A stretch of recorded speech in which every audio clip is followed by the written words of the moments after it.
Well, what do you Star Wars CCG fans owe the extreme pleasure of this surprising visit by your dear, great, all-conquering, most noble, radiant fatty? I'm here to talk about the Retro Tournament premiere through Hoth that starts in a few days. Just wanted to get a few predictions in, and then we'll see what happens in the next 6 weeks. If you haven't signed up, you have 2 days left to sign up for the premiere through Hoth. League on Gemp, you should get in on it. So, without further ado, let's talk about the cards I expect. I could be wrong, could be right, who knows. I'm expecting Imperial Walkers and Rebel Snowspeeders from the 2-player Hoth set to be seen quite frequently, especially the Imperial Walker. The Imperial Walker has a permanent pilot of 1 ability, as opposed to the other ones, the uncommon and the unique, besides Blizzard 2, don't have permanent pilots, which kind of hurts them. And a lot of people, I think, might be running Walker Garrison, which we'll get to later. Plus Rebel Snowspeeders. If you have a few Rebel Speeders, a few regular Snowspeeders, a few unique Snowspeeders, you kind of avoid the Monarch trap. So I think you'll see a lot of those. Next thing, everybody's talking about Echo Base operations. Yeah, we'll probably see some Echo Base operations. It's tough to get all the locations out. I'll be excited to see if anybody pulls it off, because getting all those locations out seems pretty hard if you don't have any pullers or anything. That being said, people playing the main generators might as well target the main generators, because throw Vader on a Walker and he can shoot the main generators very easily. So I could see a lot of people target the main generators in, maybe only 1 or 2 in their deck with a gun just in case it comes up.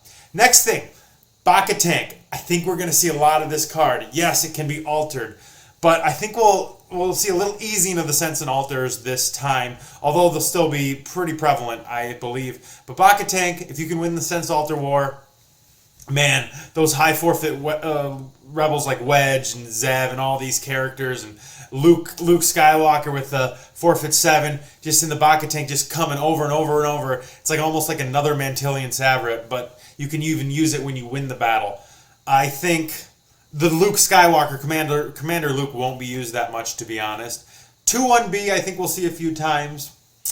Moving on, Ice Storm. I think we'll see a lot of Ice Storm. People that are running Walkers or Snowspeeders are going to throw in some Ice Storms because, A, Ice Storm isn't immune to Alter, thank God.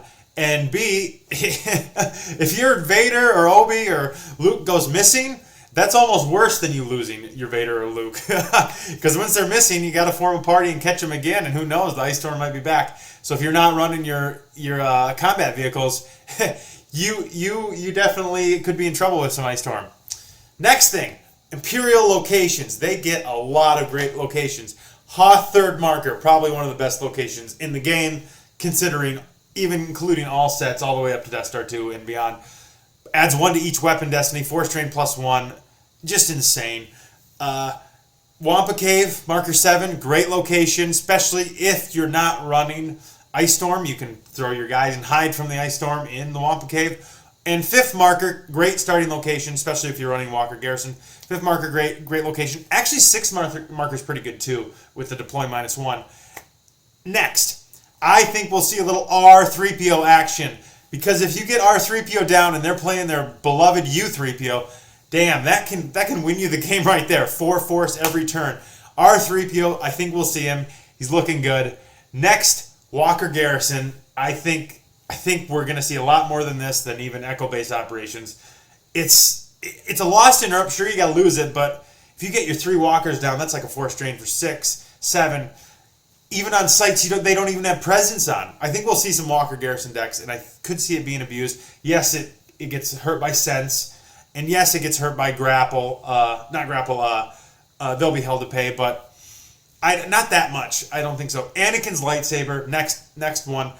It's like the light side gets another toy to play with, another mains and toys. They got Luke with their lightsaber. I think their light side ground is going to get a lot more powerful with the addition of Anakin's lightsaber. They can maybe contend with the Vader Tarkin combo, because there'll be so many Destiny draws that they won't have. They'll have to choose one to cancel. It's not like, oh, I'm automatically going to cancel the lightsaber draw of Obi-Wan. No, they have 2 lightsabers possibly to contend with. Moving on, our Tauntauns might be a thing since they can react away from battles, just like Arconas. Very annoying, reacting away, can never get a drain off. Tauntauns might be the answer to Walker Garrison. Tauntauns might be the answer for Echo Base Operation. It might be a good addition to Echo Base Operations. I could see Tauntauns being played. They're Destiny 4. They're kind of annoying, kind of hard to counter unless you're running a bunch of senses. Why does sense counter everything? It's just, why is sense the best card ever? All right, Imperials are getting a few tools in their toolbox too now. Admiral Ozzel, one of my favorite cards in the whole game. Deploy for 0, Destiny 0, just so great. I'm even considering putting 2 in my deck. Power 3, ability 2, forfeit 4. Yeah, if they react to the same side as him, he gets lost, but he's such a fun card. Same with Trample. Now the dark side has another way to deal with undercover spies. Just annoying things. Can you trample a Tauntaun with a rider? I'm not sure, actually. That's a good question. I forget. Trample is a very good card. Used to interrupt Destiny 4. Powerhouse card. Next thing, I was thinking about Imperial Supply and Tactical Support. Both cards have been errated, I think, to make them unique. They are lose 1 force to activate force, and the other one is lose 1 force to draw troopers from your reserve deck. So these cards seem like they could just get out of control, like turn 1 gimmicks. They're very peculiar cards, as in, do you want to lose 1 force and lose the interrupt, so lose 2 force to activate 4 force? On the first and second turn, that could be a huge card. I'm excited to see if anybody pulls off some big combos turn 1 or 2 with with Imperial Supply, or maybe Tactical Support, pulling a few Snow Troopers, maybe pulling Trooper Davenfelth, something of that nature. Next, Light Side has the Power Harpoon and one more pass. They could really take out, when you have those two things happen together, no Walker can really stand up to that. So I think we'll see a few of those in play. It'll be exciting to see. Maybe everybody will just run the same decks they did at last tournament, and all this stuff is kind of useless with Sense and Alter. But I don't think so. So that's my predictions for the tourney. I will come back in 6 weeks after it's over and maybe give a report on that and see how we came from there and see if these predictions were right. Please comment below. Tell me what you think we're going to see in this next tournament, and sign up for the tournament.